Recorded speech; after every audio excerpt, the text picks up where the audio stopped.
दोस्तों नमस्कार, मैं भारतेंदु प्रताप मौर्य और आज हम बात करेंगे इंजीनियरिंग ग्राफिक्स की, जिसका एग्ज़ाम जो है होने में 1 डे बचा हुआ है।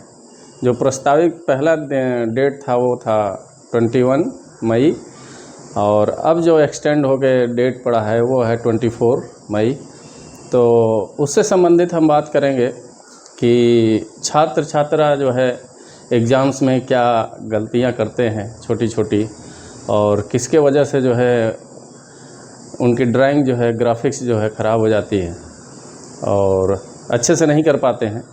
तो कुछ बेसिक्स चीज़ें हैं जो जिसको जानना बहुत अति आवश्यक है।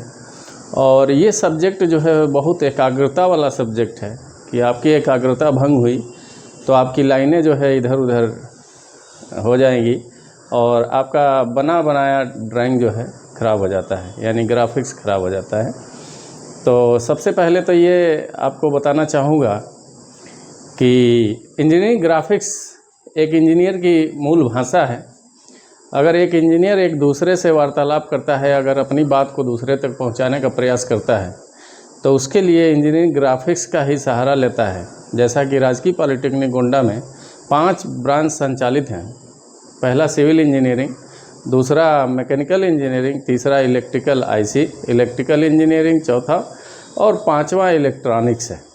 अगर पांचों सब्जेक्ट की बात करें, अगर पांचों ब्रांच की बात करें तो सिविल इंजीनियरिंग में देखेंगे, जैसे छात्र छात्रा सोचते हैं कि सिर्फ ये एक सेमेस्टर पास होना ही इसका उद्देश्य है और इंजीनियरिंग ग्राफिक्स से फिर हमारा कोई वास्ता नहीं रहेगा या हमको भविष्य में इसके लिए समय नहीं देना पड़ेगा। तो ऐसा कुछ भी नहीं है। आगे भविष्य में जब भी आप स्ट्रगल करेंगे और जिस भी क्षेत्र में जाएंगे, चाहे प्राइवेट सेक्टर में जाएं चाहे गवर्नमेंट सेक्टर में जाएं, तो आपको इंजीनियरिंग ड्राइंग यानी इंजीनियरिंग ग्राफिक्स से जो है रोज़ आपका पाला पड़ेगा और इसके माध्यम से ही आप किसी कार्य को पूर्ण कर पाएंगे। एक इंजीनियर किसी भी कार्य को इससे पूर्ण कर पाएगा या करा पाएगा।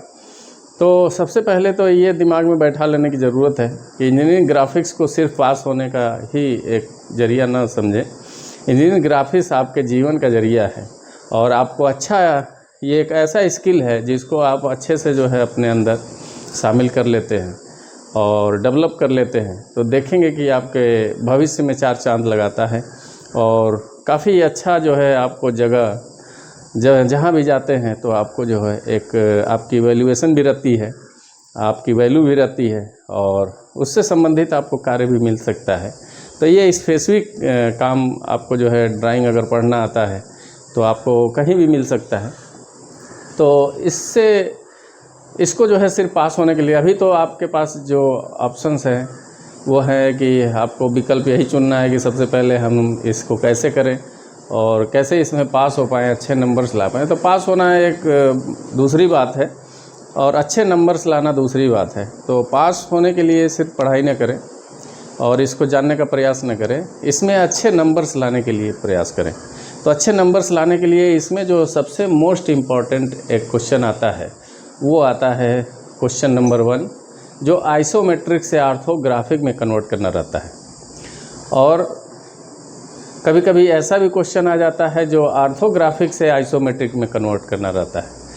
तो आइसोमेट्रिक ड्राइंग आपको दिया रहता है, आइसोमेट्रिक ड्राइंग आपके क्वेश्चन नंबर 1 में आता है और उसमें दिया रहता है कि आपको किस एंगल में जो है उस प्रोजेक्शन को करना है, फर्स्ट एंगल में करना है या थर्ड एंगल में करना है। तो जो जिस एंगल में पूछता है उस एंगल में आपको प्रोजेक्शन को बनाना रहता है। यानी कि जो है किसी भी मशीनरी या किसी भी पार्ट को, असेंबल पार्ट्स को अलग अलग करना ही ऑर्थोग्राफिक है। यानी कि उसके सारे भागों को, सारे पुर्जों को अलग अलग जो है अलग अलग व्यू में दर्शाना।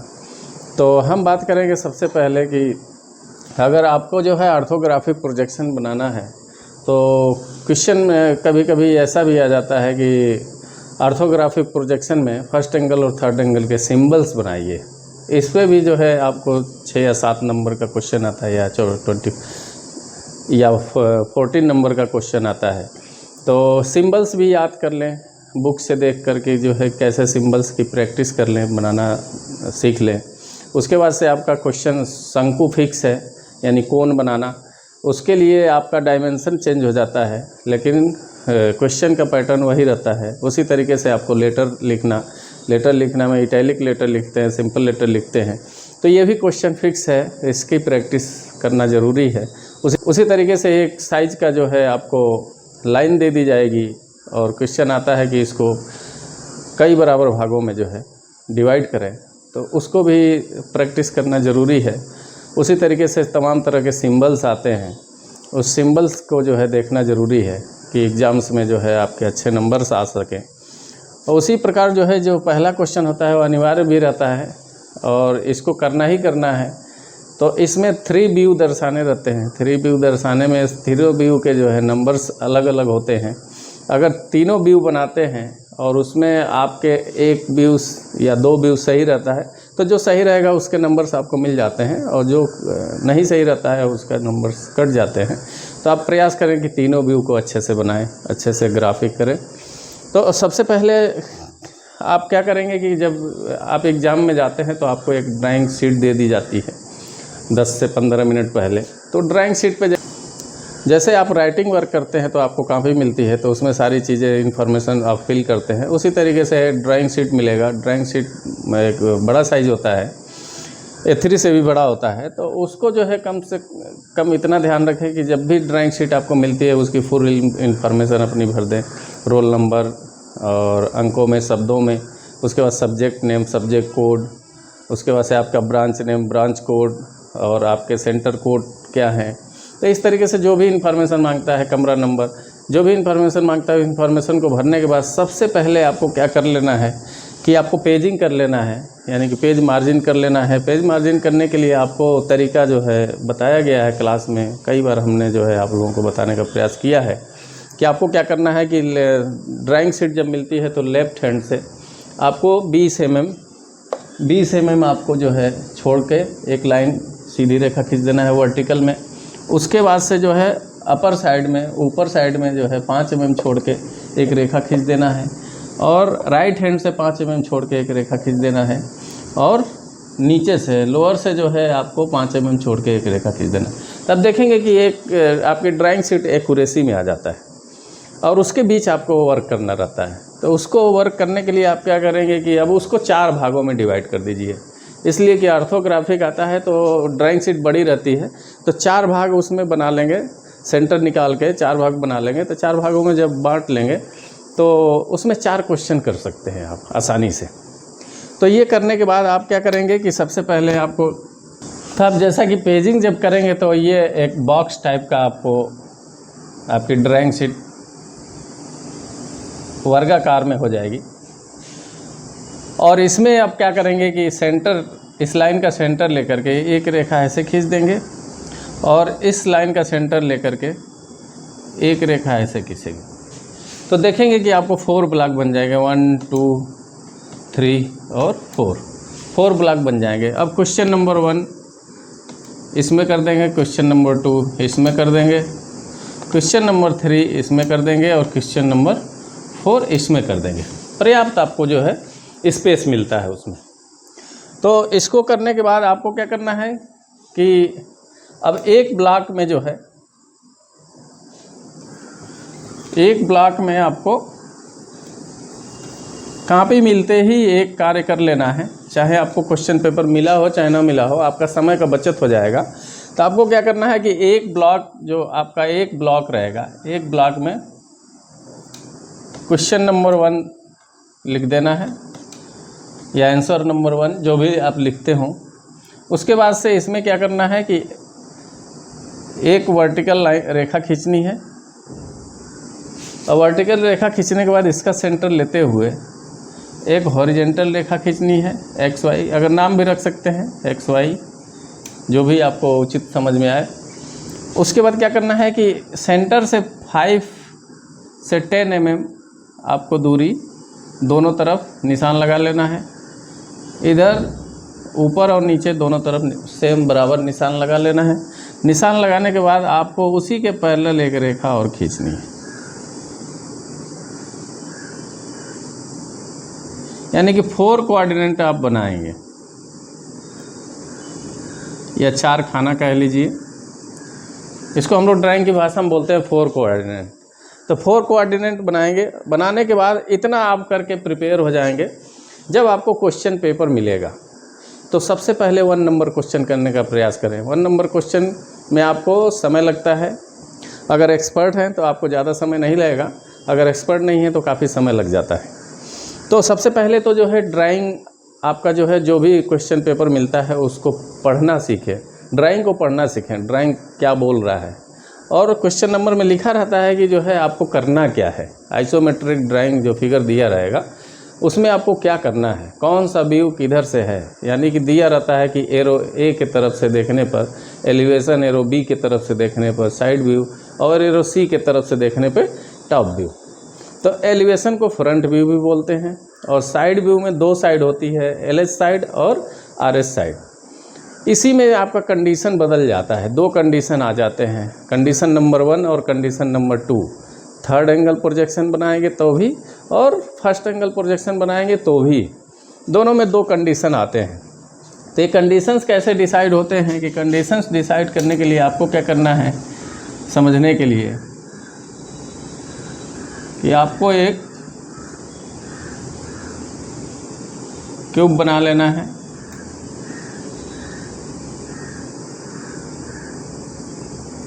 और इस पे प्रैक्टिस करें लिखना कि राइट हैंड को हमारा फ्रंट व्यू और लेफ्ट हैंड को यानी एलएच साइड और टॉप व्यू हमेशा ऊपर रहता है।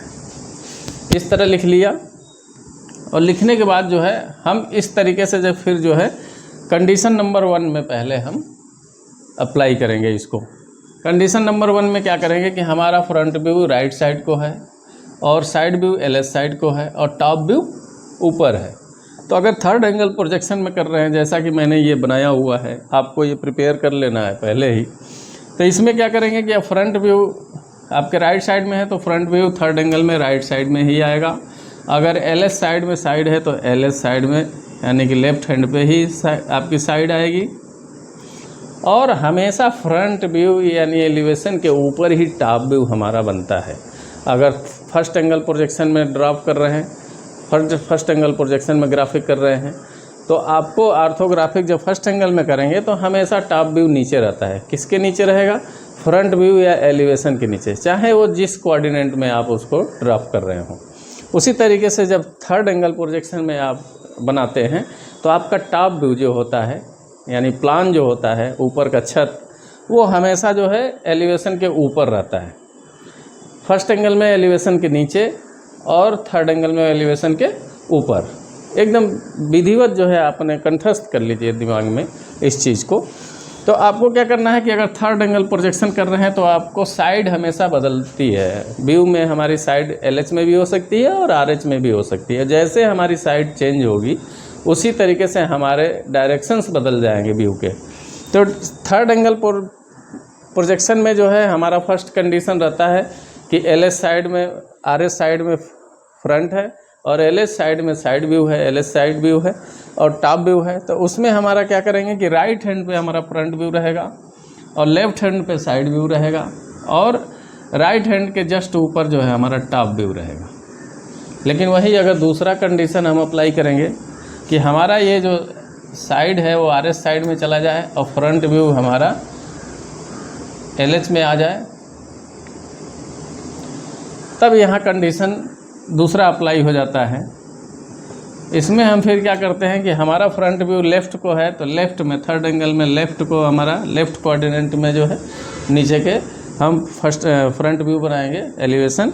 और आरएच में हमारा जो है आपका आरएच में राइट हैंड साइड है तो आरएच जो है राइट हैंड में जो है हम इस व्यू को जो है साइड व्यू को दर्शाएंगे। और फ्रंट व्यू हमारे लेफ्ट हैंड में है तो फ्रंट व्यू के ऊपर ही जो है हम टॉप व्यू या प्लान दर्शाएंगे। ये हो गया हमारा first angle projection, third angle projection. ये हो गया हमारा थर्ड एंगल प्रोजेक्शन कि थर्ड एंगल प्रोजेक्शन में हमारा फर्स्ट कंडीशन और सेकंड कंडीशन, 2 कंडीशन लागू होंगे। उसी तरीके से फर्स्ट एंगल प्रोजेक्शन में भी हमारे 2 कंडीशन अप्लाई होते हैं। अब क्या करेंगे कि हम इसका जो है ये हमारा जो आइसोमेट्रिक रहेगा ड्राइंग वैसे ही आएगा, सिर्फ हमारा प्रोजेक्शन बदलेगा। तो प्रोजेक्शन में हम क्या करेंगे कि उसके जो है दिशा का डायरेक्शन, यानी हमारी, यानी कि जब हम फर्स्ट एंगल प्रोजेक्शन में हम उसी आइसोमेट्रिक व्यू को जब दर्शाना शुरू करेंगे तो हमारे जो ड्राइंग का व्यू होगा उसकी दशा नहीं चेंज होगी, उसकी सिर्फ दिशा चेंज होगी। यानी कि जो है अगर थर्ड एंगल प्रोजेक्शन में जिस चीज़ को आप ड्रॉप कर रहे हैं उसकी सिर्फ दिशा बदलेगी। दिशा का मतलब कि जो नीचे जिस साइड में है उसके अपोजिट साइड में जाके फिट बैठेगा वो ब्लॉक। तो आपको क्या करना है कि अगर फॉर एग्जांपल ले लें कि हमारा ये ड्राइंग है और उसका जो है आरएस साइड है और फ्रंट जो है हमारे लेफ़्ट में है और टॉप व्यू है, इसकी बात करें तो हमारा ये फ्रंट व्यू यहाँ था, ये फ्रंट व्यू फर्स्ट एंगल में हमारा ऊपर राइट हैंड को चला जाएगा। उसके बाद से हमारा साइड व्यू राइट हैंड को है तो साइड व्यू हमारे लेफ़्ट हैंड में ऊपर को चला जाएगा जस्ट फ्रंट के बगल में। और हमारा टॉप जो था वो हमारा ऊपर था फ्रंट के, तो ये हमारे क्रॉस में जो है फ्रंट व्यू के जस्ट नीचे आ जाएगा टॉप व्यू आ जाएगा। अगर इसी में हम कंडीशंस को बदलते हैं कि हमारा एलएस साइड हो जाए या फ्रंट जो है आरएच में हो जाए और फ्रंट हमारा आरएच में हो जाए, तो यहाँ आप कंडीशंस बदल जाएंगे कि हमको जो है फ्रंट व्यू अब किधर बनाना रहेगा। अगर थर्ड एंगल की बात करेंगे, फिर हम रिपीट कर रहे हैं, इस चीज़ को जो है ध्यान से देखें। अगर इस कंडीशन में हम देखेंगे तो हमारा एफ यानी फ्रंट व्यू राइट हैंड को है, साइड व्यू एलएच में है लेफ्ट हैंड को है और फ्रंट व्यू के जस्ट ऊपर टॉप व्यू है।